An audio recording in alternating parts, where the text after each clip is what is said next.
WVUA-FM, Tuscaloosa.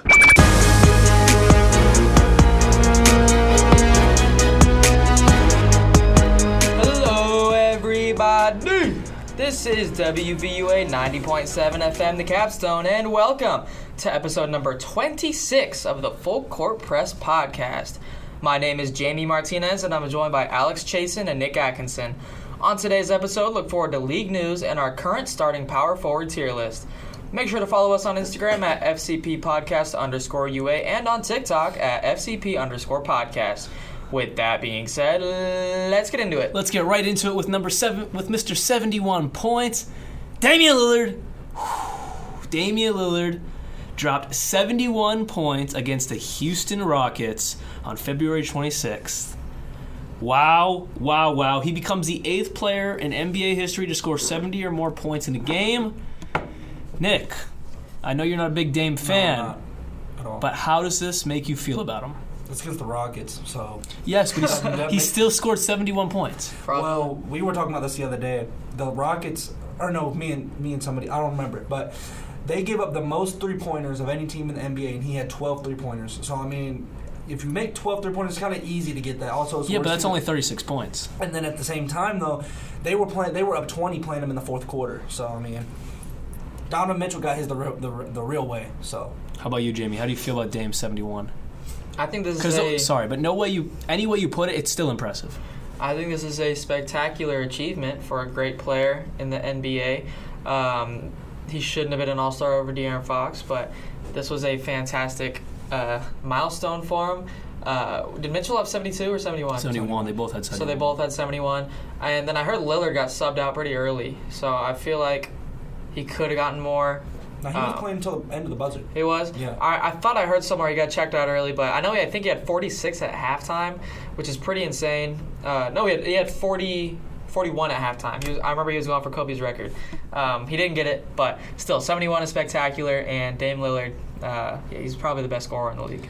Yeah, I just think it's extremely impressive. You see here J.J. Redick, he called Damian Lillard the best point guard in the league since the beginning of the new year. That's crazy. He called Damian Lillard the best point guard in the NBA. Nope. That's insane. Being the 12th seed in the West. I agree with insane. that. I agree with that. But on the other hand, he's averaging 30 points per game While losing, though, I mean. So I think SGA is a great point guard. And the thing about him is they're in the play-in. They have a way worse team. Well, it's a very close. They're very close record-wise, though. They're only 2 games different. Shane's a better defender. I think natural scorer. Dame can only really shoot threes, and he's made it driving now. I mean, I think you'd feel differently if if you did the same exact thing on a winning team, though. No, I think Shea's on a worse team. If Damian Lillard was top 5 standings like they were years ago, yeah. But, I mean, not when he's, losing games and barely competing with the Rockets. I mean, he does have a good team around him, so it is kind of concerning to see them just not really compete with a good team. But, hey, 71 points is 71 points. We'll move on, though, to some injury news. That was really just – I wanted to start off the show with that because that's just insane. You know, who does that? Not many people. Jumping into injury news, though, LeBron James is expected to miss an indefinite amount of time. Sources tell Shams Charania of The Athletic he is going to be out at least 2 to 3 weeks, but that's before he's reevaluated. It could be longer. Nick, why are you clapping?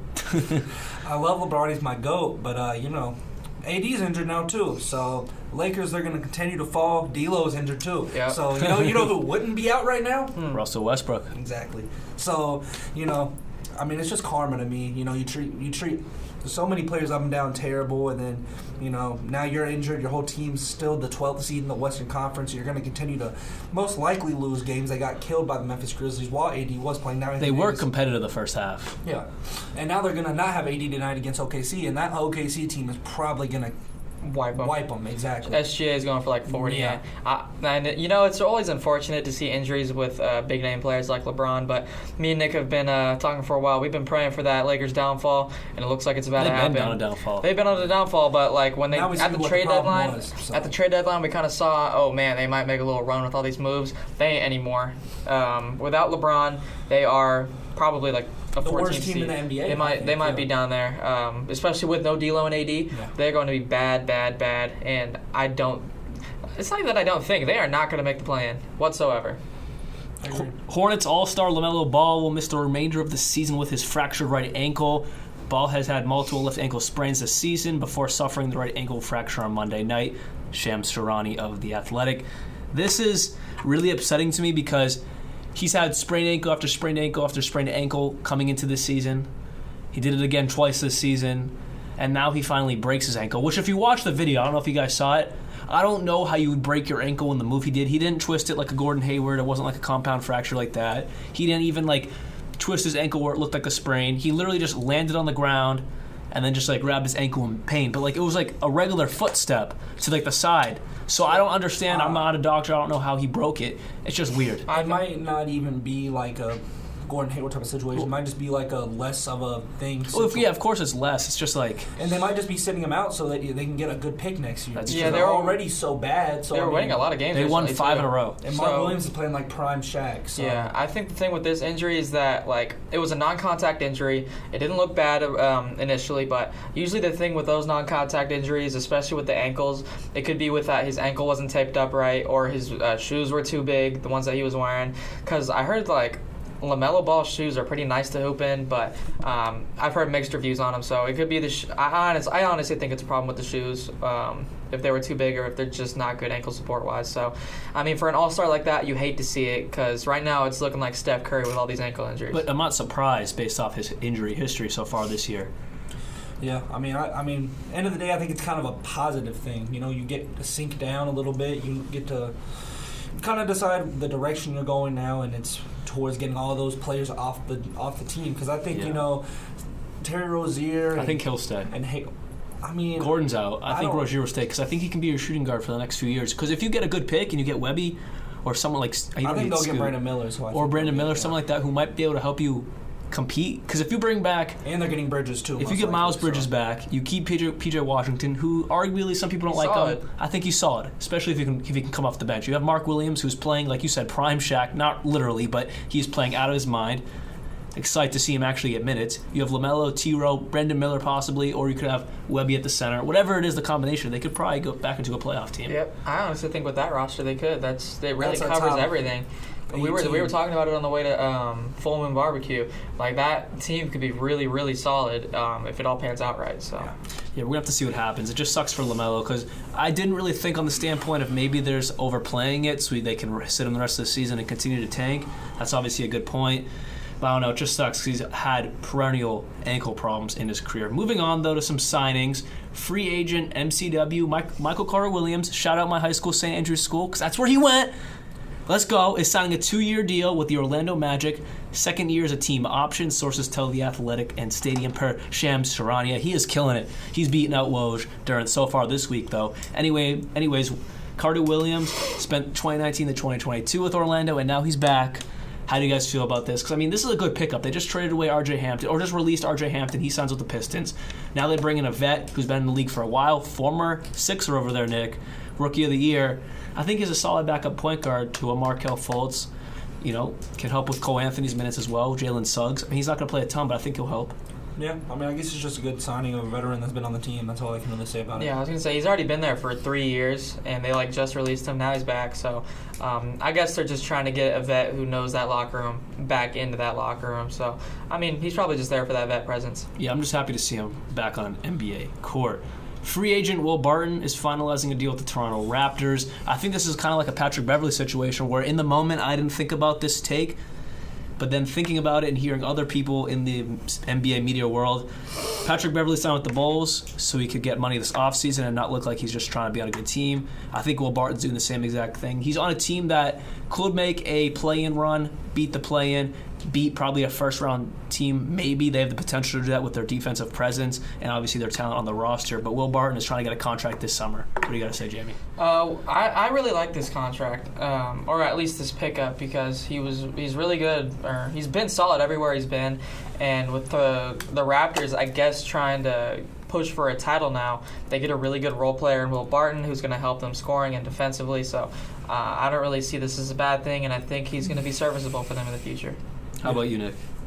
think it's a good pickup. I kind of disagree with what you say. I mean, because he could have went to numerous different teams, the Clippers, Bucks, teams that could use 3-and-D players. But I mean, he just wants to prove that he can still be a player to get some big money. So I agree. The Houston Rockets are planning to sign center Willie Cauley-Stein to a 10-day contract. Why did I add this, you ask? Because, well, former King, so Jamie can say something about it. And also, he was in the league for a while as like a guy who's a good backup center. He started at sometimes like with the Kings, probably shouldn't have. But with that said, he's now back in the NBA after being with the Rockets G League team, the Rio Grande Valley Vipers, I believe that is their full name. Jamie, what's your take on this one, man? Big news. He's getting a 10-day. Let's see if he can make it happen. I can't wait for him to stink it up on the Houston Rockets. I had to watch him all those years after DeMarcus Cousins, high-end pick. We picked him over a bunch of really good players. He was a lottery pick. And first ever NBA player with face tattoos as well. And he was a bomb. I'm sorry to say it, but he was just not good, especially when you're looking to replace a guy like DeMarcus Cousins. He did not fill those shoes whatsoever. He couldn't score. He played minimal defense. Hopefully he's, maxed out his game a little bit in the G League, so help out the Houston Rockets, who are terrible at basically everything. But, I mean, as a Kings fan, I guess it's cool to see him back in the league, but I'm fairly certain he's going to be, like, minimally serviceable at most. The Oklahoma City Thunder are signing two-way guard Lindy Waters III to a 2-year, $3.8 million deal with a team option for the 23-24 season. Not major news. I just want to touch on all the signings because not a ton going on since it's post-All-Star break. But he's averaging around 5 points per game this season and 1 rebound on 40% from the field. So not bad. Let's see what he can make. He's been in the league. I believe he is a rookie, but like an undrafted rookie. Yeah, it's his first season undrafted rookie out of Oklahoma State. So let's see if he can make something out of his career. And hey, the Thunder are out here with a young assets, young team. Perfect spot for him to be at. Buyouts, waves, and releases. Let's jump into it. Center Nerlens Noel and the Detroit Pistons have completed a contract buyout. He is now a free agent, free to join any team. He has not joined a team yet. Where would you guys like to see Nerlens Noel? Los Angeles Clippers. Sacramento Kings. Mason Plumlee, I understand why Hornets fans hate him so much because he's been making me real mad. You can attest to that lately. Yeah, he doesn't know how to catch a ball. And he's in the dribbling like he's Allen Iverson. So yeah. I mean, I don't know. He's just one of the most what's the word? Just delusional player I've ever delusional. Yeah. Oh, my bad. Delusional player I've ever met in my life. He can't shoot, can't do nothing. Watch. On the opposite side of the spectrum, I want him in Sacramento, only because Sacramento is 25th ranked in defense, and we lack shot blocking, rim protecting, whatever you want to call it. And Nerlens Noel would be a great fit for us, just to get minimal minutes and help the team out when we have a lead. So I think it would be a good signing. I'm sure he wants to go to a contender, and I think the Sacramento Kings are contenders. So I think that would be a good pickup. I want the Boston native to come back to Boston and win a championship with the Celtics. That's my take right there. Let's jump into the next news, though. The Toronto Raptors are waving forward. Juancho Hernangomez, the former Celtics GOAT, is out of a job. Where would you like to see him go? R.I.P. Bo Cruz, Philly. man. Philly? Just like the movie, I guess. Yeah. I was gonna say, I think he needs to go to Minnesota to go team up with his homie Kermit, Anthony Edwards out there. So, I don't think he's gonna end up really anywhere. Good. Yeah, he's not. I think everybody wants to see him in Minnesota though. Team up with Kermit. The Bulls have waived Goran Dragic. That's probably the biggest news when we're talking about these waves, signings, and releases and buyouts, all that stuff. Just because he's been in the league for a very long time. He was great in the league for a very long time. Not great, but a good player. Solid. Very above solid point guard in the NBA. And now he's a free agent. I think he does have a job. There is a market for Goran Dragic. I think there is. I just think that the league is so packed. I don't see anywhere he can go. I mean, maybe Phoenix. Maybe back to Phoenix. That's where he started his career with his brother. But I don't know. I mean, just like John Wall, I just don't see anywhere they can go. Honestly. Yeah, it's true. It's kind of sad that some of these guys are starting to phase out of the NBA, but that's what happens. But I do think he can pick up another job the rest of the season. Maybe a contender would probably like to pick him up. Anyways, we are done with all the news for today. Let's jump over to Nick, and he'll talk to us about what we're doing today. All right, we are ranking the starting power forwards. So obviously I'll get it started at D with Jonathan Isaac, who, a couple years ago, he could be B, but, he's just not been as good coming back from his injury. He's also been out for 2 years, so, that's why he's here. Kenrick Williams, he's been a pretty good backup for the Thunder for years, but he should be on a contender. I think he'd really be able to benefit being on a good team like that. Just because he has that type of talent, he kind of reminds me of Thabo Sefolosha a little bit. Just the way that he is a 3-and-D guy, can play the power forward if you need him to. So yeah. Is that Justice Winslow? Yeah, Justice Winslow. He just plays very out of position. I think that whenever he was playing point guard, he was solid, amazing player. Yeah. But I don't know. He's just been very mid since he has been on the Heat. Yeah. So he's just not good at anything anymore. Kuminga, he's just a young guy. He's been playing pretty good. He's been starting for the Warriors. Yeah, since Curry's been out, he's been really good. It's just going to take some more time for him to develop, I think. And then Jalen Smith. I think he has a lot of potential just, as far as defense. He's just continuing to kind of get adjusted to that roster. He's only 22 years old, so, he could be starting pretty soon. I don't know, maybe. And then Poku, I mean, he could be out of the league before we know it. I don't agree with that. He's terrible, though. He's not. He's pretty awful bad this season. He's been terrible this season. I thought he had a lot of potential coming into the league, being a 7-foot small forward, and he just kind of. I don't agree with that. He has a lot of potential. He's just very inefficient. Maybe he can turn it around, but if you're being inefficient, being 7 foot tall, I just think that's kind of ridiculous. At some point, you got to just get in the paint and post. He's not built for the paint, though. I mean, but if you're 7 foot, you got it. You have to. I think if the Thunder want to go with that really big team that they've kind of been looking at. Like the Magic of the Thunder, they really like their tall teams. I think he could be a good piece to that, but if they don't want to go that direction, I think he's gone. Yeah. Next up, you're not gonna like this, but since Russell Westbrook has been on the Clippers, this is probably my second most disliked player in the NBA right now. Is Marcus Morris Sr. Wow. He's been out there stinking it up, shooting bricks after bricks after bricks. 3-pointer, he's wide open in the corner, brick. Defense, everybody's on somebody. He's over in the corner doing something else nobody knows about, and he's just in the clutch. He thinks that he's like Kobe Bryant. I will agree with that. In Boston, he was taking shots away from Kyrie, Tatum, Brown. Granted, granted Tatum was a rookie and sophomore in the NBA, but still, he was taking shots away from them. But I don't agree that he's D tier. But anyways, continue. He's just been really, really making me mad. He has no effort on defense, which he used to be such a good defender. I don't get what it is. Maybe he'll turn it up when we get to the playoffs, but I think for right now, the Clippers need to move in a direction of starting Robert Covington. I just think that he's just been trying to play like a shot creator, and I don't think it's his game. Next up is PJ Tucker. That's surprising from a Sixers fan. Yeah. He hasn't been good for us. He's just been sitting in the corner. He'll have like 8 games straight having 0 points. Then the next. Yeah, but 0 points with like 5 assists and 5 rebounds. But I need him to shoot threes. I don't care about. That's what his job is to shoot threes. We have James Harden. I think his job's more of a Draymond Green. I don't need him to be that for me. We have Joel Embiid and James Harden. We don't need anybody to help us play make. I think that Harden and Joel Embiid probably the second best playmaking center in the NBA behind Jokic. So. I don't know. He just doesn't need to be out there doing that. He needs to go sit in the corner, get the ball when he's going to get it, and shoot threes, and play some clutch defense on the best defenders and the best scorers in the NBA and still get 35 dropped on him. So. Jumping into my D tier, I also have Jonathan Isaac. A few years ago, before the bubble, and before he got injured, and before he missed 2 seasons, he probably would have been around a B tier player, not for his offensive ability, but his defensive ability. Great defender, still is a great defender, but when he came back into the NBA about probably a month ago, he made his return after a 2-year hiatus with injuries. He just really hasn't been that good. The defense is there, but he's not as quick to get to spots. He's not blocking shots. He's not even averaging a block where he used to average around 1 or 2 blocks a game.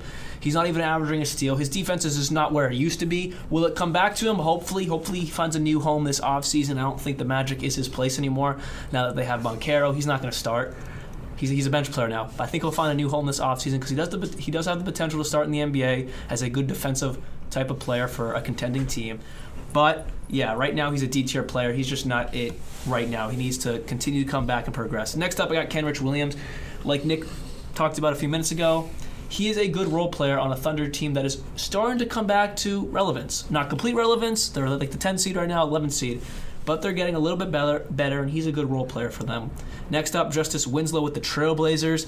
He used to be a lot better, especially in Miami. He probably would have been a high-end C tier. When he came into the NBA, he was really good. But the NBA has kind of passed him by. He can't shoot. In today's NBA, you got to shoot. When he came into the league, shooting was obviously a thing. Curry was in the league, but it wasn't as necessary as it is now. He cannot shoot. He can play make pretty well, though, but he's a D tier. Next up, Jonathan Kuminga. I thought about putting him into C, but he's only been starting for about a month now since Curry has been out, and they moved Draymond to the center position and Kevon Looney to the bench. But with that said, Kuminga is probably the brightest spot, besides Jordan Poole, obviously. He is the brightest young spot for this Warriors team because he shows flashes of lower-end all-star potential once a week, which is pretty good. He's got to do that more consistently. It's going to be hard, though, when Curry comes back and obviously that the ball's in his hand. Next up, Jalen Smith with the Pacers. I'll never understand why the Suns got rid of him. You got rid of someone what was that, a lottery pick? Like 14 or something, I think. Yeah. 14, 13 lottery pick. You trade him after not even 2 seasons, a year and a half. You sent him to the Pacers, and now he's pretty good. He's a good role player with that Pacers young core. I think he does have to get a little bit better overall as a player because he's just not consistent enough to be in a C tier. Because C tier, that's where I have a lot of my guys. Those are the guys who are consistently good but not amazing. He's just not quite there yet. And then Pokachevsky, who I think has great potential. I think him and Chet are very similar build-wise. Let's see who can actually... They're both skinny, Jamie. They're both very skinny. Chet's way better than Poku. I don't know. You're a hater of Chet, bro. You're right, I am. Chet was a top 3 pick for a reason. There's been many top 3 picks. He's going to get... The second he gets in the game, Joel Embiid's going to kill him. Jokic is going to kill him. And you can't even... Some people make the argument, not to jump ship a little bit, but some people make the argument that, he's just like skinny like Kevin Durant. You look at Kevin Durant, he's skinny, but he's not a twig. Like, he's actually like pretty thick. He just is a bigger guy, so just like, he's more lanky because he's like 7 feet tall. With that said, though, Pokachevsky is a D tier because he's not a Kevin Durant, and he's lanky, and he cannot play in the paint whatsoever. And when he shoots, he's not the most consistent, but the potential is there. All right, so my D tier guys, starting off with Jonathan Isaac, who's low-key one of my favorite players in the league. But he had a big fall-off since his consistent injury history. Just tough to see it. He's been surrounded with a lot of controversy over his career, but nonetheless, he's always been a fantastic player. But this year just hasn't been in that same spot as he used to be. Next up, Kendrick Williams. Just a role player, honestly. Just a solid role player for an up-and-coming Thunder roster who have lost a few games recently, but they're on the up and up, and they might make a playoff spot. Who knows? Kendrick Williams not the biggest part of that, obviously, but he's serviceable. Next up, Justice Winslow, who I really liked out in Memphis at one point when he was out playing the point guard at 6'7". He was a machine out there, but ever since he went to the Heat, it has just been a consistent downward spiral for Justice Winslow. He just has not been good. Next up, Jonathan Kuminga, another guy who he's young. I think there's a lot of time for him to pick it up in the league. Like a lot of young players, it takes them a minute to accumulate to the NBA, so I'm going to give him time. I think there's potential in him. And then there's Jalen Smith, the glasses, just a big role player. That's what a lot of these D-tier guys are. Pokachevsky, who I honestly thought was going to be a machine coming out of college. He just has not been that whatsoever. 7-foot forward. Small forward, honestly. I thought he was going to be a Kevin Durant-esque coming into the league, and he obviously has not been anywhere close to that. And lastly, a bit controversially, I have Patrick Williams, who has been extremely disappointing this year, especially offensively. He was a top 10 pick in the NBA draft, and he has not played anywhere like it. Defensively, yeah, he's cool and all, whatever. But a lot like Jonathan Isaac, the defense can be there, but offensively, you have to be consistent, and he has been nowhere close to that. So I think Patrick Williams should be D tier. I agree. When I get to him in my C tier, I'll explain why he's there, but I definitely agree with most of what you're saying. That's all. I actually meant to put Keegan Murray in D. Oh, okay, buddy. Just playing. Moving on, though, starting off with C, I got John Collins in there. He's had such a down year. I mean, obviously, with being in the trade news, you're going to just play like you got like a target on your back. So he's just not been – he's been folding under pressure, so he's just been playing kind of mid. But moving on, P.J. Washington. I really like P.J. Washington. He's a great shooter. He's an okay defender. I think that he could be one of the future bench pieces, and he's continuing to play really good. So I'm hoping that he can continue to build on what he's good at, and develop a good three-point shooting game with a little bit of defense, which he has. Moving on to Brandon Clark, he's kind of one of the older guys on the Grizzlies. Like, he's not old, but he's for a young guy. He's old. Yeah, he's been there. He's about 27, so he was one of the oldest rookies coming into that class a couple years ago. He's really good at defense, though. And Rui Hachimura, he's one of the best catch-and-shooters in the NBA, about 42% on catch-and-shoot. You're still a big supporter of him? Yeah, I always... whoever was on that Wizards team, when Westbrook was there, I always will like them. Doesn't matter who they are. Thomas Bryant, I still really love Thomas Bryant. But Dorian Finney-Smith, I'm happy that he's on the Nets now. I mean, he just kind of wasn't getting anything done on the Mavericks, and the Mavericks weren't good whenever he was on the team. If he was on the team now, though, it'd be a whole different story. But yeah, he's just getting a more magnified role, and he's playing really good. Marvin Bagley, he's kind of revived his career a little bit as compared to, when he was on the worst team in the NBA. At the time. Yeah. I mean, yeah, they're obviously great now, but you know what I'm saying. Yeah, they were really bad back then. I very dislike Marvin Bagley. But I mean, that's how it goes with every rebuild. I almost put him in B tier. Some of your guys aren't going to pan out, so it's good that he's revived his career a little bit, and James Wiseman's been playing really good. Duran's been playing really good. So I think the Pistons have a really bright future to look forward to, especially with that front court and back court, tandem that they have going on both sides of the spectrum. And then that's Jaden McDaniels. He's been really, really good this season for the Minnesota Timberwolves. He's been since Cat's been out, he's kind of just been the only thing that's held them down offensively besides Anthony Edwards. And I feel like the shooting that he provides beside a guy like Anthony Edwards, that's going to be really good looking into the future, especially considering that he's only 24 years old, and you only have guys that are really old on the team besides Ant and him. So, you just got to continue to get that young core built up, and I think that they can continue to develop him into being one of the better power forwards in the NBA, not top 30. So, yeah. And then moving on to Jared Vanderbilt, I really love Jared Vanderbilt. I feel like everybody likes Jared Vanderbilt. He's probably one of the best young defenders in the NBA, if not the best. If he was a better offensive player, he'd probably be in my B. Yeah, I mean, he can get 5 blocks, 5 steals, 10 rebounds, and 6 points, and that's just his role, and he's so good at it. I think that really the Timberwolves lost that trade. I mean, You could have just had him and Cat, and you would have been fine. And get Naz Reid's really good. So He had like a 20-point game. He had 20-point half a few days ago. Yeah, I'm really impressed with how Jared Vanderbilt's played this season. He's got his trade value up a lot, and the Lakers have a lot to look forward to in the future with him being part of their future, him and D'Lo. So I really like his defensive effort, and he'll definitely be on the all-defensive team going into the future. And then Grant Williams, probably out of all these guys, the best backup power forward in the NBA. I disagree. Really? No. I really like Grant Williams. As far as how good of a shooter he is, I know he's not the best defensively, but he's just a really good shooter to me. You pass it out to him, he's going to make it half the time. So then Kevin Love, probably the only legit starter on here. But since he's played on the Heat, he hadn't been that good. No. But it's better than having Caleb Martin out there and having no size. And they've been winning games, so they don't need him to score. That's not what he does anymore. We can maybe make 1-3 a game. That's all you need from him. And to go out there and get rebounds. He's always been a great rebounder. That's always been what he's good at. And then moving on to Kelly Olynyk, good shooter. That's just about it. I mean, he's kind of just a empty stats kind of guy, but he can definitely provide a lot to a winning team with shooting. And then Pat Williams, I definitely disagree with you on that. I think that he's one of the up-and-coming talents. I think he could be a future all-star. No way. Yeah, I definitely do. Obviously, he's not Kawhi like everybody thought he was, but, I mean, he's 21 years old. I know. He just hasn't really flourished with what people thought he was going to be. This is his year, really his year 2 because he was hurt last year, but it's his year 3. Yeah, but I mean they're selling the team off this offseason if they don't make. I think they got to sell him. So if I'm them, I'm keeping him.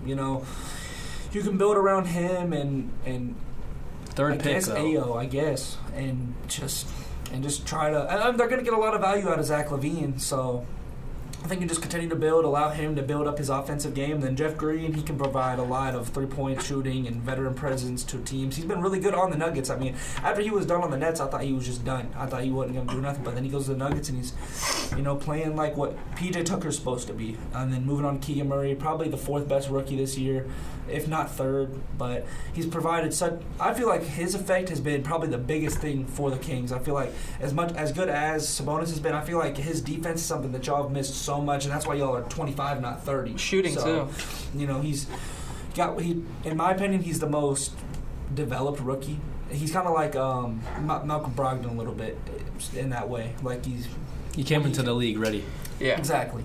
So I think that's going to play a big role into y'all's future. I mean, he's only 22. He's still only 22, and De'Aaron Fox is only 26. Mm-hmm. So they have a very bright future. And then Isaiah Stewart, he's probably going to move back into that backup role, in my opinion. But he's really tenacious, gets a lot of rebounds, good defender. And then Jay Crowder, I think he is that championship winning piece that every team needs. So watch out for them in the playoffs. Jumping into my C tier. Started off with John Collins. He's been so disappointing. A few years ago, he was like A tier. Like, he really was. He was averaging 22 points per game, 8-10 rebounds. He was A tier, almost all-star level. Maybe you could say B tier, but I think I'd put him in A tier a few years ago. This year, he's C tier. And he's not like a C+. He is C-. Like, he's one of the worst guys out of these guys on here. He has been so disappointing. Yes, he's always in trade rumors. But like I said, he's always been in trade rumors. That's no excuse to come out on the court and just flop. Because a few years ago, he was in trade rumors, and he was averaging 22 damn points a game. So I don't think that's an excuse to make, it's in his head, whatever it may be. He should be a lot better than where he is right now. I think he needs a new home. Now that they acquired Sadiq Bey on the Hawks, I think that's a sign that they really might be moving on from John Collins, because Sadiq Bey is a starter in the NBA, and right now he is better than John Collins. Moving on to P.J. Washington. He had a lot of potential coming out of college. He's never really flourished into that potential, but he has flourished into a good role player, and I think he can continue that with the Hornets or on a new team this offseason, because I don't really know if they're going to keep him, because he probably wants to start. He probably wants a bag, like a little bit of a bag, and the Hornets are probably not going to give that to him because they're focused on other things in P.J. Washington. Moving on to Brendan Clark. Nick said it perfectly. He's just a great overall good backup big man for the Memphis Grizzlies. He's been there for about 3-4 years. He's already 27 because he came into the league ready to play in the NBA. I believe out of Villanova? No, not Villanova. Virginia. It might have been Villanova. I know he came out of some sort of school with the blue. Yeah, it might have been Villanova. But anyways, he is a great backup center for this Memphis Grizzlies team. He helps them in so many ways. He's tenacious. His defense. Gonzaga, that's what it was. He's not really the best three-point shooter, but he can make it if you put him into the corner. Moving on to Rui Hachimura. I've never really been a big fan of Rui. He was a lottery pick. I thought he was going to be a lot better than he is. I thought at this point in his career he'd be averaging around 17, 18 points per game. He's still around that 13, 15 point per game mark, and he's efficient. He's a good mid-range scorer. Seeing him on the Lakers, I think that's actually been a good move for him, because now he can really just, like, obviously they're not a good team, but he can be around good talent and see what that can do for him. Next up, Dorian Finney-Smith. Great defender, one of the best perimeter defenders in the league, alongside some of the other guys I'm going to mention in a minute. Offensively, not quite all there. That's why he's not higher up like some other good perimeter defenders that I'll talk about in the next grade. But yeah, he does what he does. I wish he was on a better team, because Brooklyn's really not going to probably make a run. They've been looking a lot worse than I thought they were going to be. Maybe in a few weeks when they're with each other for a little bit, they'll get a little bit better. But right now, it's really just the Mikal Bridges show, and everyone else is just like a sideshow, in my opinion. Exactly. Next up, Marvin Bagley. He's averaging 11-6. Not bad. Not bad at all. He's reviving his career in Detroit alongside James Wiseman, Jalen Duran, but specifically James Wiseman, who's trying to revive his career as well. But getting back to Bagley, I think he'd be the power forward of the future for this team. I really do believe that. Or a backup power forward of the future. He's not the third overall pick that everyone thought he was going to be. Obviously, Jamie over there is shaking his head. But he can still make a career out of himself, and I think he'll be pretty good. I think he'll make a career in the NBA. Moving on to Jaden McDaniels, one of the best young defenders in the NBA. He will guard 1 through 5, more 1 through 4, but he can guard that big man position as well. Just his height is not all there to guard a big man. With that said, he's a great defender. Offensively, he's coming along too. He's gotten a lot better over the past couple years. Especially at shooting. Exactly. He's so good at shooting. Exactly. His whole game is starting to come together really nicely. He's averaging around 11, 12 points per game. Let's see what he can do next season, because I think he really should start. But obviously they got Rudy this offseason, so now I'd give him the boot if I'm Lakers. Yeah, but you're not going to be able to move that big contract. I know, but, as good of a defender as he is, I think it sounds stupid of me to say it should be difficult for him to get a job, but, like, talking about Rudy, right? Yeah, but what team benefits off of Rudy? No one, because he can't shoot. You put him in the 90s, he's a 5-time MVP. Yeah. But today's NBA, he's just not. I don't really like him. You know that, Nick. We both don't like him. Jamie over here has like some fascination with Rudy Gobert. I don't, though. Moving on. I wouldn't say fascination. I don't like Rudy Gobert like that. Yeah, I just like him more than you guys do. Y'all you put him in your depoy.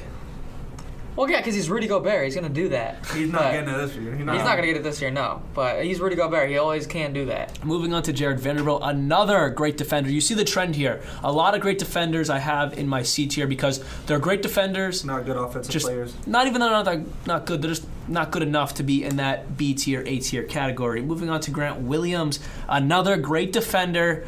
Good shooter in the corner. He just kind of irks me, though, as a Celtics fan. He complains too much. He complains like he's LeBron James. He complains like he's Kobe Bryant. He complains like he's Jason Tatum. He complains like he's someone good who complains a lot. He's not. He doesn't have the authority to complain. He complains to the refs so much. It's so annoying. Like, who are you, Grant Williams? And I see him at the All-Star game hanging out with all the superstars. He has it in his head like he's like something special. He could be replaced like this. The Celtics could replace him like this. He wants upwards of $20 million this offseason. He's not getting that from us. I think he's worth 15. He's not getting that from us, though. That's why Giannis called him ugly. He's not getting that from the Celtics. The Celtics are not paying him that much. He's not worth that. We can replace him like this. Ready? Mike, listen. Boom. If y'all lose him, that's a big piece y'all lose. I think we can replace him, though. I don't know. He's such a good shooter. And it's not like a Marcus Smart. Marcus Smart's irreplaceable. I don't want Marcus Smart gone. But Grant Williams, he can kick rocks if he wants $20 million a year. Or 18. I think 15 is a good contract for him. 15 for 4 years, that's like 60. I'm not good at math. That's like $60 million or something. That's not a bad contract in today's NBA for a good backup role. He averages 8 points per game. That's good. I mean, he's doing this role. I mean, that's almost 3 threes a game. He's definitely made those points are made up of threes. So that's what y'all need. It's the error. You just gotta stop complaining because when he complains, it's so annoying. Moving on though, because I got some other names to mention here. Marcus Morris Sr. On the Celtics, that's when he was in his prime. On the Clippers, he's been good. But he's a shot chucker. That's really his role, is to sit in the corner or like that, or the mid-range and just shot chuck and take shots away. I definitely agree with that there. Next up, Kevin Love. He's been kind of disappointing so far with the Miami Heat. Prior to that, though, he was a good vet, good role player with the Cavs. Let's see if he can do that again. But now that he's starting with more minutes, let's see if he can expand on that. But so far, he just hasn't. PJ Tucker.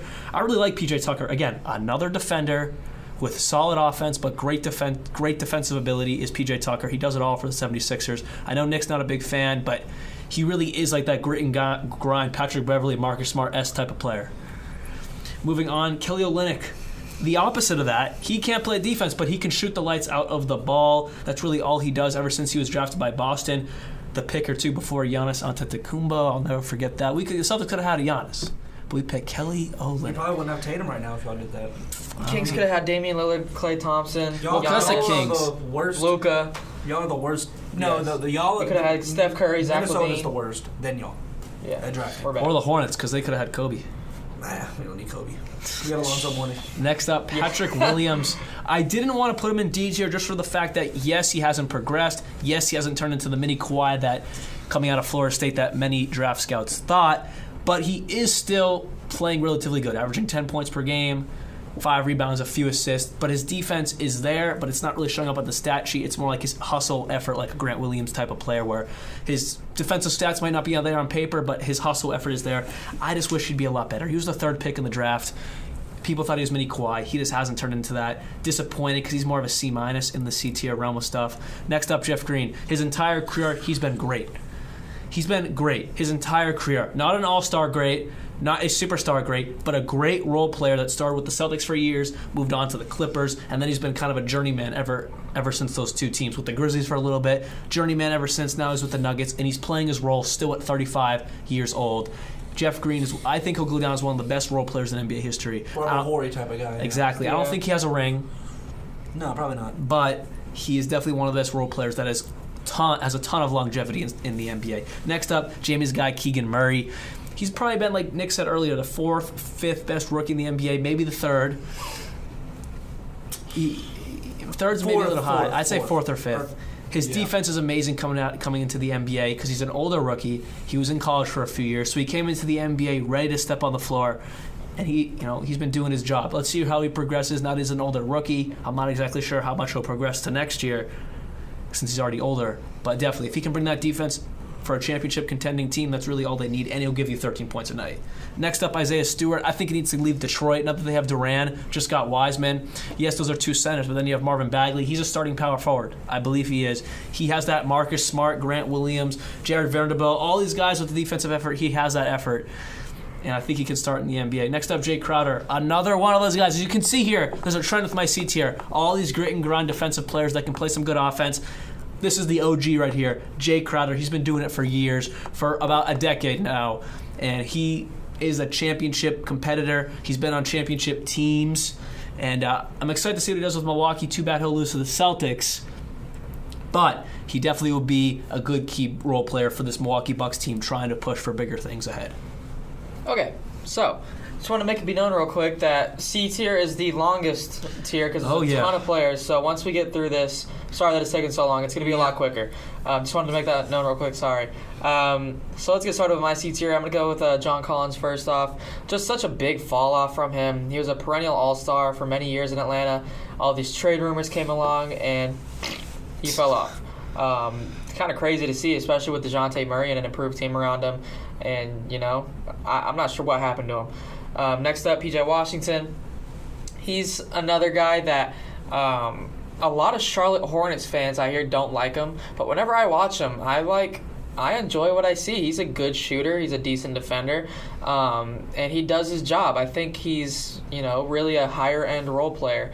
I don't think he starts anywhere. Don't start me with that. But he's definitely a high-end role player at that power forward position. Next is Brandon Clark, who I think might be the highest of the C tiers out of all of them, arguably. He just does so much for that Grizzlies team, and the Grizzlies would not be the 2 seed without him, just defensively and offensively. He was an older rookie coming into the league, and he has shown off why he belongs in that championship contending team. Next up, Rui Hachimura, former lottery pick who, honestly, in my eyes, hasn't lived up to the hype. He was solid alongside Russell Westbrook in Washington. Now he's a Los Angeles Laker.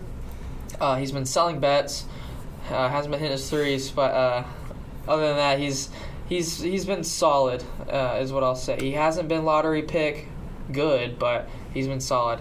Now we have Dorian Finney-Smith over in Brooklyn, who was on Dallas at the beginning of the season. Brooklyn hasn't been as good as I thought they'd be. I thought they were going to be a playoff team.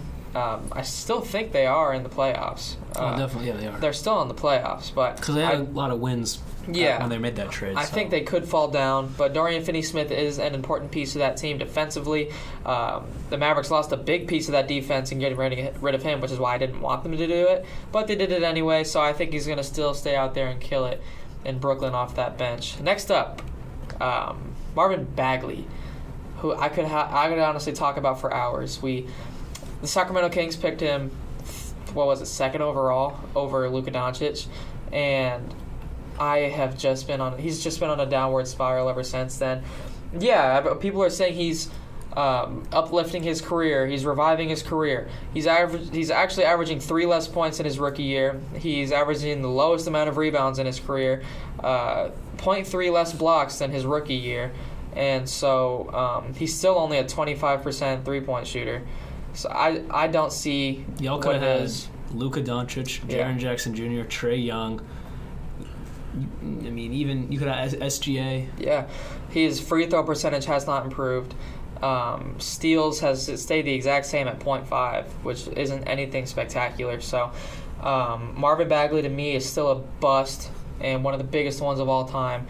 And I wish that Sacramento Kings team could have taken it back, and I wish Vlade Divac wasn't so incompetent with his picking. Next up, Jaden McDaniels. I really like Jaden McDaniels. He's really good. I have no complaints about him. He's another guy who I think is on the higher end of C tier. I don't think he's as good as any of the B tier guys, obviously, but high-end C tier is where I got Jaden McDaniels. He's a fantastic shooter, and although Minnesota may not be the best team by any means, he's a very important piece to that team. Next up, Jared Vanderbilt, one of the best defenders in the NBA. I just wish he could pick it up offensively because with LeBron out, I do think he has that chance to shine offensively, even though he didn't necessarily do it last game. But no matter where he's been, he's shown off that defense, and he's one of the best in the league at blocking and stealing. Next up, we have Grant Williams, who, after what I heard from Alex, I almost considered him dropping him to D tier, but I'm not going to do that just because he's on a winning team. He still shoots decently well. He thinks he's a superstar. He ain't. Giannis dissed that man hard at All-Star Weekend. But he's just a big crybaby. And on a winning championship team, to have your role players being crybabies, you can't have that. Especially if you're a Celtics fan. Right, Alex? I agree. So, I honestly think he should have been traded at the deadline. No, because that's Tatum's boy. I get that, but I just feel like there was better pieces out there for you to get. But let's move on. Next we have the Morris brother out in L.A. It's Marcus, correct? Yes. Marcus Morris. Marquise. I honestly think he's not that terrible. He's definitely not. I don't think he's D tier. but I've seen him hit some tough mid-range shots. I've seen him play some defense here and there. I obviously don't think, he's great by any means, but he's not D tier. Next up, Kevin Love, who has been really disappointing, honestly, ever since going to Miami. Minimal scoring from him, which is honestly what they brought him in for at that power forward position. Besides, he's been doing well. He's getting his rebounds. He's going what he needs to do, but scoring just has to improve for Kevin Love. Next up, PJ Tucker. I can see where the debate is going in, putting him at D tier from Nick, but I just have him up there because he's a vet, he's on a winning team, and sometimes he will go out and do his job, and that's hit those corner threes, night after night. Next, Jay Crowder, who is another one of those guys who is high C tier. That he has that NBA Finals experience, and I think that adding him to that Milwaukee Bucks team will make them a Finals contender, even more so than they already were. Next, Kelly Olynyk, out in Utah, who just shoots the ball, and that's all he does. Congrats, Kelly Olynyk. Next is Jeff Green, one of the best role players of all time, which is why he's C tier and not anything higher, because he's a role player. That's all he does. He plays defense, hits some few shots here and there. That's what he does. He's on a winning team. So, yeah, congrats, Jeff Green. You're still doing it at like 1,000,000 years old. Next up, we have my, at the beginning of the season, pick for Rookie of the Year, Keegan Murray. He obviously hasn't been that because Paolo Banchero has been playing out of his mind. But I love what Keegan Murray's been doing for Sacramento. He's been doing so much defensively. Like Nick said, we'd probably be the 30th ranked defense if it wasn't for him. And he's an absolute sniper. Summer League MVP, so hopefully he can kick back into that Summer League form for the second half, or for the last stretch of the season. Maybe even next year, I'll take it. And lastly, Isaiah Stewart, who we almost had the Malice at the Palace Part 2 with him. That would have been hilarious if that would have happened, because he wanted to tear LeBron's head off. Didn't happen. I think he could be a starter somewhere. He's obviously not getting the minutes with Bagley and James Wiseman there. So hopefully he gets some minutes somewhere else next season, but as of right now, he's a C-tier guy. You done? Yeah. Okay, moving on to B, I got Evan Mobley. He could almost be A. This year he's played so good. He's definitely, it's kind of an argument between him and Scotty Barnes for who's the best. It's definitely him now. He's just so good on the two ways. The reason why the Cavaliers are so good on defense, him specifically, I think Jared Allen's, great on defense, but Evan Mobley is just a future defensive player of the year, multi-time defensive player of the year. Moving on to Keldon Johnson, it's part of the Spurs' future. I think that he's really nice. He's one of the few bright spots they have, I guess. But at the same time, he's kind of just putting up empty stats. I think that he would be really nice on a good team, though. For example, if he was on the Sixers rather than Tobias Harris, he'd probably average about 12 points. I'd make that trade. You've talked about some crazy trades like Cam Reddish. I love Cam Reddish, but I don't think it's worth that. I would trade Keldon Johnson. Yeah, they just wouldn't do that, the Spurs, probably. But I just think that, he's just such a good shooter, such a good defender. He plays such a good role, and I just don't know if he's really doing what he's supposed to on this team, because he's not a star player. He's not, in my opinion. Obviously he's young, but I don't think that that's his ceiling. I think he's kind of like a, I'm trying to think of a player to relate him to. He's kind of like just a very high-end role player. Bogdanovich? No, he's what Tobias Harris should be. He's a fourth option, Or what he used to be. Yeah. Just good shooter, good defender, can do everything on the court that you need him to, and I think he'll continue to do that. And if they can get Wembanyama, then that's a pretty good big three that they have. Him being that third guy, that could be fine. So moving on to Banchero, obviously the best rookie. If there should be a unanimous rookie of the year, first one ever, it would be him.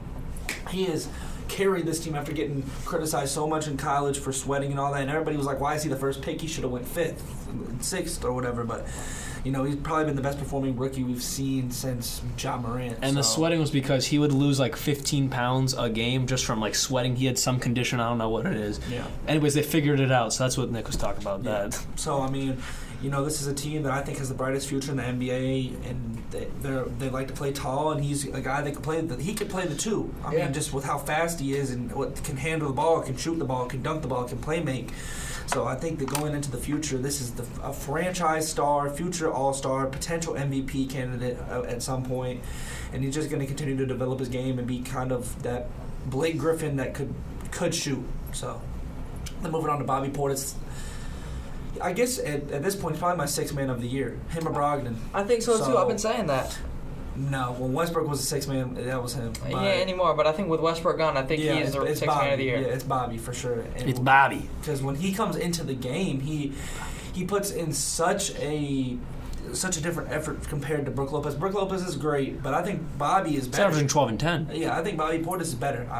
He's the best shooting big man in the league behind Miles Turner and Cat and all those other high-end guys. But he's just has such a complete game at the 4 and 5 position. He can play the 4 through 5, and he's kind of just one of those guys that if you don't have him on the team, they're not going to win a title. Like a couple years ago, he played such a big role. Like he had that block in, I think, game 5 or 6, and then he sprinted down the court or whatever. Mm-hmm. And he's one of those high energy players that I really like. And then Christian Wood, he's obviously a great scorer, but I think it's kind of ridiculous being 6'10" and being probably the worst defender in the NBA. So he gets killed every time he goes into the post. Every big man, including players like Jared Vanderbilt, takes advantage of him. Like, I don't know, bro. Just only focuses on offense. He could be A tier. I think he could too. He was an all-star almost last year, and he's the best. One of the best shooting big men again. Obviously, I keep saying that, but he has such a good offensive game. If he just had a defensive game, we could be seeing a whole different thing with the Mavericks. They say they have a big 3, but I mean it's kind of just a big 2 with a guy that thinks he's Giannis or something. But at the end of the day, he is a very talented scorer. So I will give him that. He could be an A. He could. Last season he probably would be an A. But moving on to Porzingis, he has been very good this season. They're in the play-in right now, and I think they'll keep that spot because the Pacers have kind of fallen off a little bit. Some of their guys aren't being what they were, and they've got some guys out of there during the trade season and all that. And so I think the Porzingis has really brought his career back to life. He was really bad on the Dallas Mavericks. He was. So I think that him doing this, he's only 27 years old. This is your future. Him and Avdia's okay, and you continue to just build around him and Kuzma and see what you can get out of it. Still got Beal too. Exactly, and I think they'll make a play-in run. I don't think they'll. Maybe they could get out of the play-in. Who knows? Some crazy things happen in the NBA, but I think that his game is one of the most talented and weirdest games that we've ever seen in the NBA, and I think we're going to continue to see him develop. So. Moving on to my B tier, I got Evan Mobley. He is one of the youngest future All-Stars, future possibly DPOY candidates in the NBA. He's not quite there yet, but moving on to next season and moving on to the years following, he has the potential to be there, and he's very close to A tier, just not quite yet. His defense is all there, his offense is there. He just has to take one more step up offensively, and he will be a perennial A tier level player. It's not yet. Next up, I got Keldon Johnson as well. I don't think it's empty stats. I mean, you're putting up these points. They're points. It's the NBA, too. I don't care if you're Bogdanovich, like we talked about before. That's one of my surprising players, putting up 22 points per game. Keldon Johnson's doing the same thing, and he's young. And it's not like he's just because he's on a bad team, he's still... I didn't mean empty stats as in, a bad thing. I just meant it he's just getting very good stats. You get what I'm saying? Yeah. Not in, a Bogdanovich just on a bad way. team? Yeah. I love Keldon Johnson. Yeah, so he's a B tier.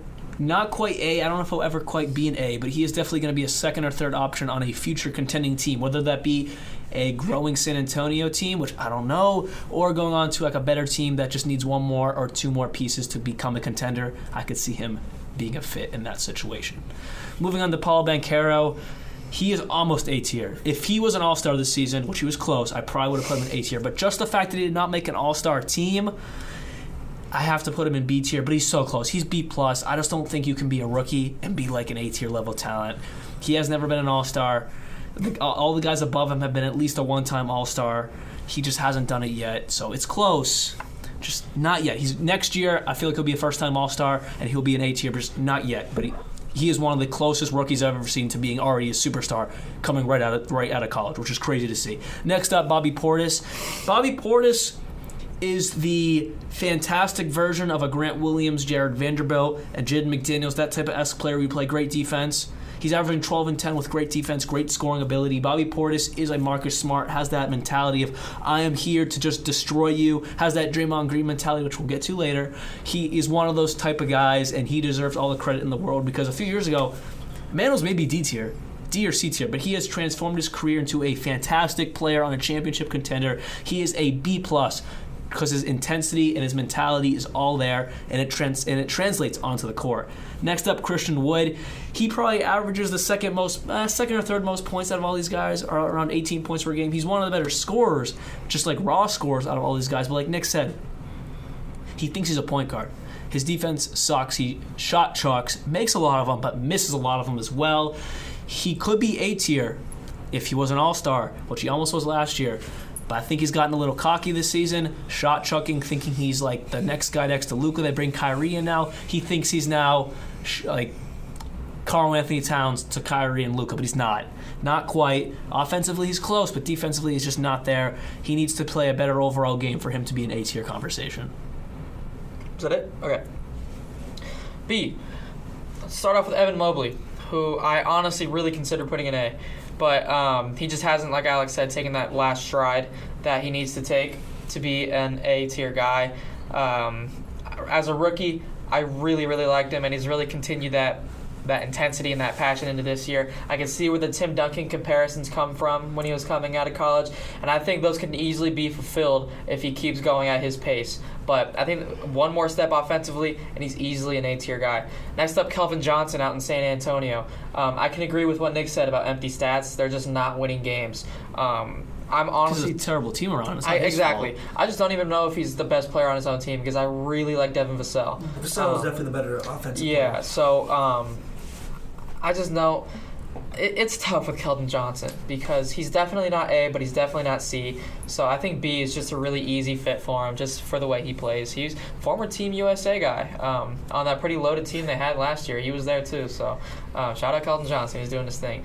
Next up, I have Bobby Portis, who in my eyes is our sixth man of the year in the NBA ever since Russell Westbrook went out and became a starter. I think Bobby Portis has taken that spot. Him alongside Malcolm Brogdon, I think those are the two guys out east who could definitely win it. But Bobby Portis, ever since coming back a few nights ago, has been super sensational for that Bucks team. And he's a major part in them being a contender, and he was also a major part in them winning a championship just a couple of years ago. So, the Bucks without Bobby Portis, they definitely wouldn't be the team they are today. Next up, Christian Wood. I think the two guys over here really covered Christian Wood well. He just isn't that absolute godly scorer he thinks he is. He shoots a lot, takes a good amount of shots away from guys like Kyrie and Luka and whoever else they have on the team. He is a sniper, though. I'll give him that. Every time I watch him play, he's hitting a couple threes a game. So not going to take anything away from him. I do think Christian Wood is a fantastic player. And next up, I have a pretty controversial one, but I have Draymond Green in my B tier. Only because the Warriors are not as good as they used to be, and Draymond Green... It doesn't matter. I think Draymond Green's tier ranking heavily depends on how the Warriors produce as a team. He doesn't score whatsoever. He gets bored and he gets assists and he sets a lot of screens.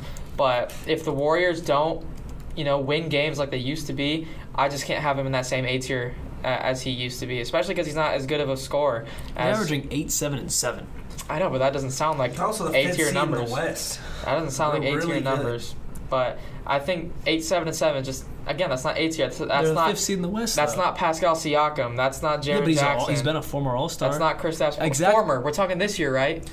He's former. No, but just because you don't score that many points, his defense. If they didn't have Draymond Green, they'd probably be like the 7th. They'd probably be the 9th seed. They'd be out the play-in if they didn't have Draymond. I don't care. He's a B-tier guy. No playmaking outside. And his podcast is mediocre. Full court press is better. Yeah, well, I'll agree with that. So.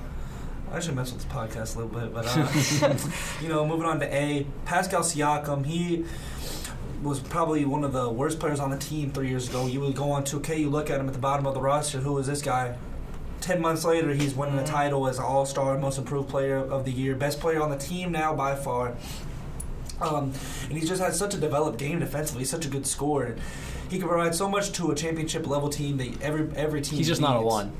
Yeah, I don't think he is either. Kind of like what Paul George said on the podcast with buckets today. He said that if he wants to succeed, he knows that he can't be the one guy. So recruitment to LA. Recruitment to the Clippers? Who, Pascal? Yeah. Nah. Nah. That'd be weird. But Pascal Siakam, he's a really good player, and I think that going forward, as he's getting a little older, he just needs to try to find a new home and find somewhere where he can win a title. But I mean, regardless, he provides spacing, defense. One of the best defenders in the NBA. So I really like his game a lot. Moving on to Cat, obviously he's been injured, and while he was healthy, they were terrible. They were graphic came up last night. They were 10-11 when he was playing. Obviously, it's the first 20 games of the season, but when you had a quote-unquote super team with 4 All-Stars, you're supposed to be amazing. So, moving on to Jaren Jackson, the Defensive Player of the Year. Just like I said about Paolo Banchero, unanimous Defensive Player of the Year. He's getting like 4 blocks a game. He's just insane. Like, Jamie would say they're inflated stats, whatever that means. It's definitely not inflated. He's amazing. He's the best defender in the NBA by a landslide. I don't think it comes close. Inflated? No. How do you even inflate blocks? Well, I they're hear the they're second seed in the West. No, I have him as an A tier too. I'm not gonna deny that he's not A tier. I just saw a stat that said All-star. Yeah, no, I'm not saying he's not an A-tier guy, because he definitely is, but I just saw a stat on Instagram that said, like, a lot of his blocks weren't even blocked, and, like, they just give him the stat, and I don't know. I just saw it on Instagram, and I thought it was interesting. But I mean, but at the same time, it depends on, where'd you see that, though? On Instagram. I don't remember what page. Well, I mean, Might have been House of Highlights. Sometimes you can't trust stuff, because every time I watch him, I mean, he's the best defensive player in the NBA, better than Rudy Gobert ever was. I don't care what anybody says about that. That's crazy. He is. Rudy Gobert is probably one of the most overrated defenders of all time. He got shifted by Curry. Yeah, he can't do nothing that's a on center the guarding a perimeter point at all. guard, to be fair. Jaren Jackson can guard the that's not his perimeter. game. Yeah. I don't know. Giannis, we'll get into that. But Jimmy Butler, obviously, he's one of the best players in the NBA. Obviously, he's not top 10 like he was last year. He was definitely, close to top 10 last year. But, best mid-range shooter in the league behind KD and DeMar DeRozan, Jimmy Butler. And he's kind of leading this team back into relevancy with Kevin Love now being there. I don't know if they're how their postseason's going to go. They're probably a first-round exit with how good the East is this year, but he'll always go down as one of the best players in the NBA while he was in the NBA. Most improved player from where he was in his rookie year to be where he is now. It's very impressive. Now moving on to Draymond Green, though.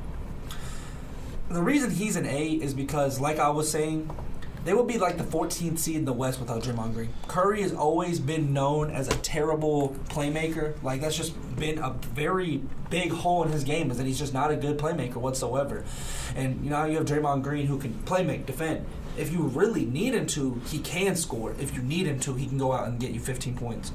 And when you have all these shooters around him, and he can just drive, and it's like you should be able to stop that playmaking, but you can't. He's still getting 7 assists a game at 33 years old and broken knees. So, and he's still one of the best defenders in the NBA. At 6'6", he's blocking, the best players in the NBA. He's getting steals. He is what this new era of Marcus Smart and people like that come from, is because of Draymond Green. He created that. And you can make a lot of money being that. He's one of the best players. Well, that's really like PJ Tucker's whole career. Yeah, he's one of the best players in NBA history. Obviously, top, 150. But I mean, that's still really. He's top 100. Yeah, that's still really good. And then moving on to Zion, I have a lot of love for Zion, and obviously it's really sad that he's out. But when he's in the league, he's literally the Shaq of the league, the most dominant player in the NBA.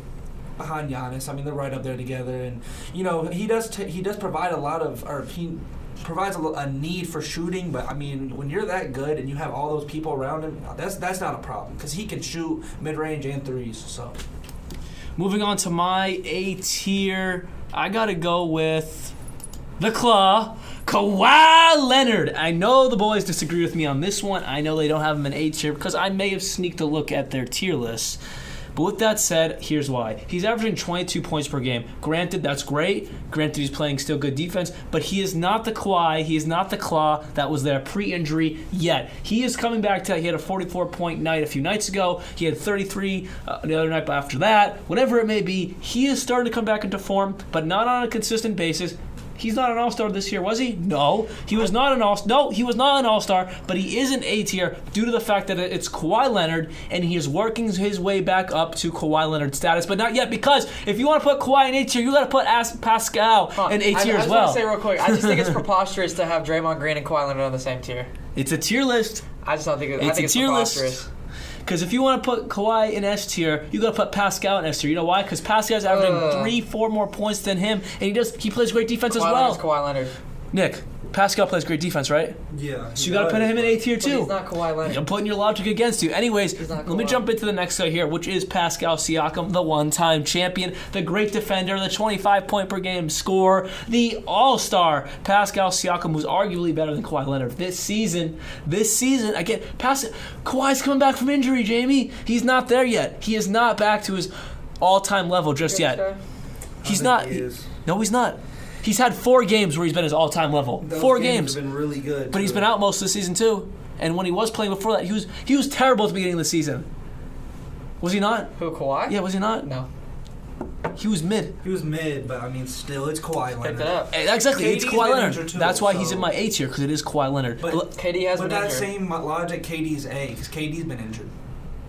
No, because when KD was playing it, he has been S tier when he's been playing. So is Kawhi. I feel like Kawhi No, but when Kawhi has been playing, he has not been good except for the past 4 games. 44 points on like 75% Like I said, shooting. the past 4 games. But know. KD, even when injured, from the beginning to now, he has been amazing when he's on the court. He's having one of the. You even said in the podcast prior, he's having one of the best seasons of his career. He is, so is Kawhi. No, he's not. He's averaging 22 points per game. I mean, this last stretch has been amazing. Exactly. Yeah, this last week, this last week. It's the eye test. If he ends the season like this, You have recency bias, both of you. I definitely don't have recency bias. I just think that Kawhi Leonard is just one of the best players in basketball. He is. That's why he's 8 He's top 10. He's top. He's not top. Yes, he no, is. He's not right now. Kawhi Leonard is a top 10 player in basketball. If he does this for another month, he's back to top 10, but not right now. I think he's top 10. If he's not 10, he's 11. He's let me move on. We'll circle back around when you guys get to your S tier. Let me move on to Kristaps Porzingis. Kristaps Porzingis is not quite back to unicorn level, because unicorn level was arguably S tier. He was one of the best players, top 6 players in the NBA. He is not quite back to that, but he is back to an A tier level talent, an all-star level. He didn't make it this year. It was close though. There's just some other bigs that are better than him that I'll mention, or I already have mentioned, or they'll be on the center edition in a few podcasts or not. But with that said, Kristaps Porzingis has revived his career in Washington. I'm excited to see that. I'm happy for him. And let's see if he can continue building upon it back to that unicorn level and make Washington good again. Because right now, they're about as mid as it gets. They'll probably be a play-in team. I don't know if they'll even win a play-in spot. But if they do, they're going to get swept first round by the Bucks or the Celtics. Next up, Karl-Anthony Towns cat. He's been out for majority of the year with a Achilles strain. That's a tough injury to return from, because you don't really want to rupture that, obviously, because then you're out for an entire season plus. So they've been taking that really, really carefully out in Minnesota. But with that said, when he's on the court, he's one of the best big men in the league. He's one of the best shooters in the history of the NBA, especially at that big man spot. So Karl-Anthony Towns is doing his thing. Why is he a power forward? Because Rudy Gobert is now the starting center, so now he's power forward, which is really his natural position. Even though he's 7 feet tall, he plays a better power forward role because he can shoot, he's athletic. He's not like a big man that's just going to stick in the paint and just be unathletic. Next up, Jaren Jackson Jr. I completely agree with Nick over there. Future DPOY, if not this year, next year when he has a full season under his belt, because he's averaging 3 blocks a game, and I don't know what Jamie's on. I'm not even going to get back into what he said, because that makes no sense. You can't inflate blocks. He blocks, he steals, he plays great defense. I saw it on Instagram. I didn't say I agreed. And he's a big man that can play perimeter defense. Who does that? No one. There's no real big man that plays perimeter defense like Jaren Jackson Jr. Love to see it. Next up, Jimmy Butler. You guys didn't even bring up Jimmy Butler. I did. I'm an A. Oh, I don't remember. I haven't even gotten a chance. Well, I know you didn't, because you haven't gone yet. But Jimmy Butler is an A tier. He's having a little bit of a down season, but not quite a down season enough to put him in B tier, because it's still Jimmy Butler. Jimmy Bucket still does his thing. Next up, Draymond Green. Arguably one of the best defenders in NBA history. Arguably the best role player in NBA history. When I say role player, I don't mean like coming off the bench. The best role player starter that if you don't have him on the team, you're not winning that championship. He's like the Dennis Rodman of this era, where if the Bulls didn't have him, they're not winning those last 3 championships. If the Warriors didn't have Draymond Green, they're not winning their championships. Draymond Green, maybe when they had Kevin Durant, you could make an argument there. But the ones before that and this past one this season, they're not winning it without Draymond Green, because Draymond Green is that defensive presence. He is that Warriors locker room. he is the Warriors. You can say all you want about Steph Curry. Draymond Green is at heart and soul, kind of like a Marcus Smart-esque type of influence on the team. Next up, Zion Williamson. Sad to see that he's always injured, because when he's not injured, he is A tier, working his way up to S tier, but he's just not on the court enough to be an S tier type of talent. But he has the ability. He's just got to stay healthy, because even when he's half as good as he should be, he's an A tier talent.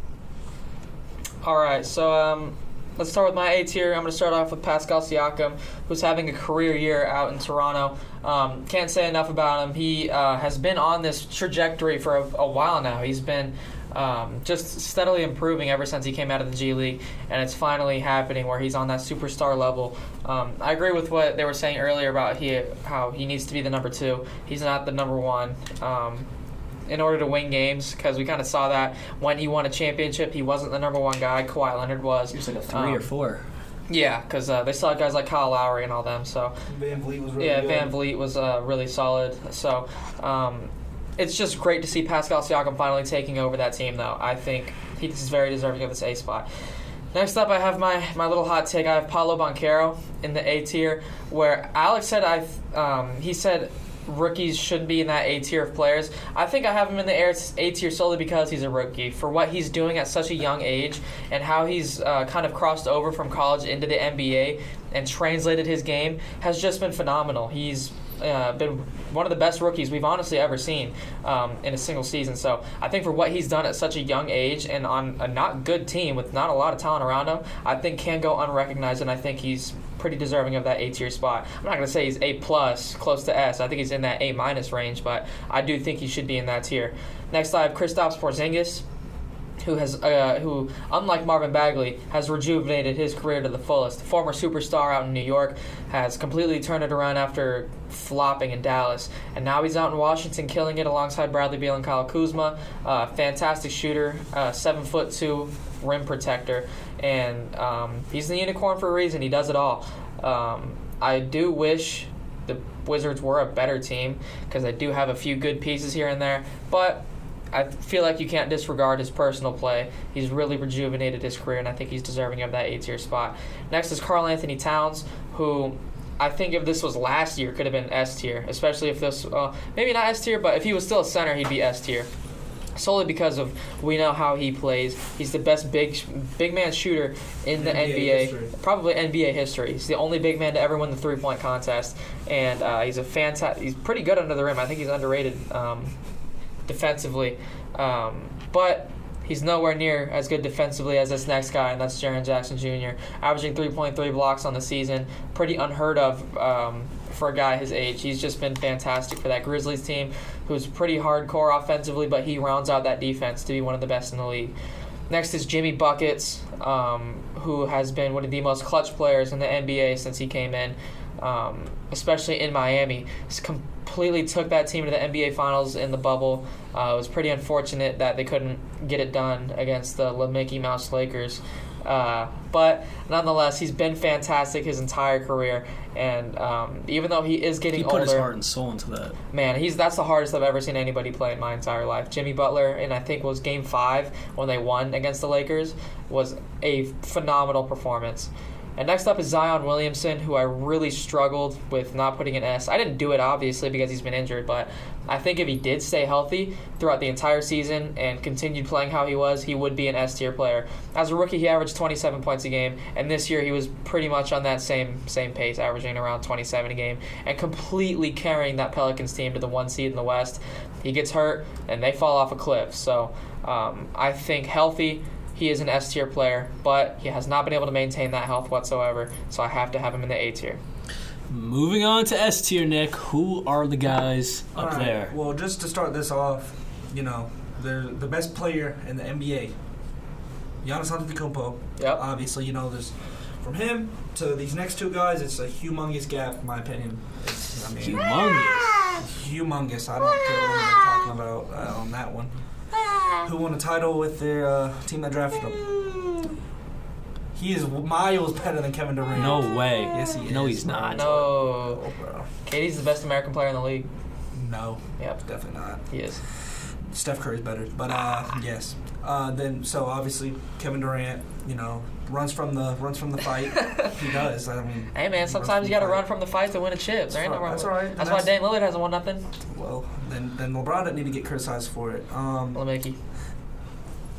He's just trolling. Mickey Mouse rings. He's serious. And then moving on to Kawhi. This is really where the main argument is, because obviously, we all have those first two guys, and here's ridiculous if you don't.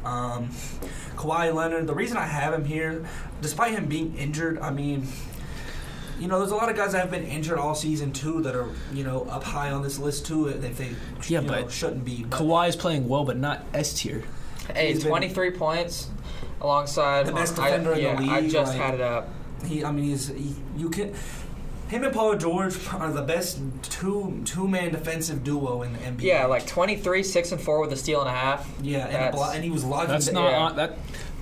Look up Pascal's stats. It's not that much different. He was locking down Jokic when they played the Nuggets, and then he hits clutch shot after clutch shot. He has the most clutch shot in NBA history. Yeah, it's this year, man. And this year he's been playing amazing. Yeah, that's why Draymond wasn't A tier as much as I've been watching. But Draymond's playing great this year. No, he's not. Kawhi's been playing. Kawhi should have been close to an All-Star, but he was injured. And when he was playing, he was good. I mean, regardless, averaging 22 points per game on a hurt leg that has you out for 2 seasons. It took him some time to adjust, and he's still averaging 22 points per game. He's shooting some of the best three-point shooting I've ever seen him shooting, especially besides Russell Westbrook. Not to even bring him up into this, just the driving kicks that he's been doing, getting him into the corner. Kawhi's been hitting a lot of those shots, and he'll come down, hit his mid-range jumpers, drive, and I don't like his driving game that much, but him in the mid-range and three-pointer, he's one of the best mid-range shooters of all time. Mm-hmm. Like by far, I think he's up there, top 3. So I agree with everything you're saying. I just don't think he's S tier this year yet. Maybe he'll probably come back to that in a month or so. This past week he's been great. He just needs to do it consistently, and I'll move him right back up to S tier. I just don't have recency bias like these two gentlemen over here. I don't have recency bias. Maybe just Kawhi, but no. Kawhi has been. Because we watched that man together, especially against that Sacramento team. Yes, but when was that? We watched this that week. happen. That was this week. That was not Before just an A-tier performance. Right, exactly. For how he did it. I'm not disagreeing with you, Jamie. This week was S tier. Why are you shaking your head like I'm disagreeing with you? He's an S-tier player. This week, if you want to do player of the week, it's Kawhi Leonard. He's S tier for the week. But this entire season he hasn't been. I think for like a top 20 guy all time, you got to. This season. Best power forwards this season. Yeah, but you can say the same thing. You can say the same thing about Anthony Davis. You can say the same thing about AD. You would have an S. You would have AD an S. And he's been injured and playing pretty terrible too. So I don't know. I think Kawhi deserves this. He's top 20 all time. So I don't think that you can move a guy like that out of S. Next for me though, I do have Kevin Durant and Giannis Antetokounmpo, obviously the only two guys that can warrant being an S tier. You can make a case for Kawhi Leonard. If this was 2 years ago, he'd be unanimous S tier, but he's just not quite there right now. If he does what he's been doing the past week, make it a month, I'll move him up like I'm going to do with Damian Lillard. He's now an S tier point guard again. But De'Aaron Fox better. With that said, it's been a week. Let's expand this on to 2 weeks, 3 weeks, 4 weeks. That's a month right there. I'll move them up to S, but right now I can only have Kevin Durant and Giannis Antetokounmpo. All right, so for my S tier, I'm going to start off with Giannis and Kevin Durant, and Dutter.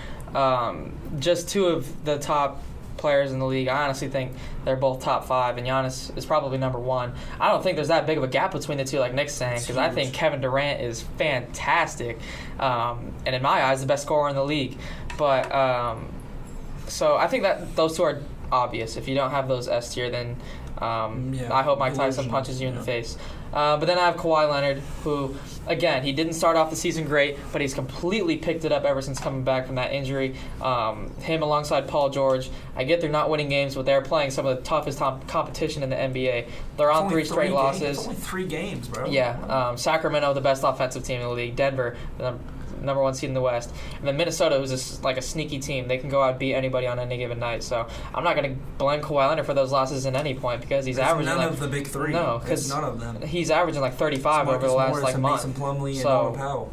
I think Kawhi Leonard is deserving of that S tier spot just because of his mixture of defense and offense, and he's been doing it consistently for so long. So I got to give the nod to him. An S tier level player gets 14 points, 11 points, 6 points, 11 points, 8 points, 16 points, 14 points, 13 points, 19 points, 31 points, 16. Yeah, that's an S tier talent right there. 44 points. That's this week. That's this week. Again, what are you reading off of? Most of the season that started off in October. I will say this though. Players improve. Hold on, I will say this though. There's a big difference, playing with John Wall and playing with Russell Westbrook. Yeah, there is a pretty big difference. I will say that. Russell Westbrook has made Paul George and Kawhi Leonard look like MVP candidates. Now, in the month of February, 17 points, 35 points, 24 points, 18 points, 33 points, back down to 16, 44, 33. So this past week he's been great. Damn month. The whole month he's been good. This whole month, but prior to that, you can't go it's nearly impossible to not everybody's LeBron. You can't go out and score 25. No, but you're saying this whole season he's been great. Yeah, he has not been great losing. this whole season. It's really just been the past month and a half. I don't care, man. Just because what he's doing throughout his career, just this year, he's been fantastic. And the Clippers, they're a high-end seed in the West, so they're winning games too. So I can't take that away from them. But with all of that being said, and some great debates, I want to say thank you all for tuning in to WVUA 90.7 FM and the Full Court Press podcast. We will be back Monday with our random NBA thoughts. Make sure to follow us on Instagram at FCP_UA and on TikTok at FCP_podcast. This is Jamie, Alex, and Nick signing out. Peace. See you guys.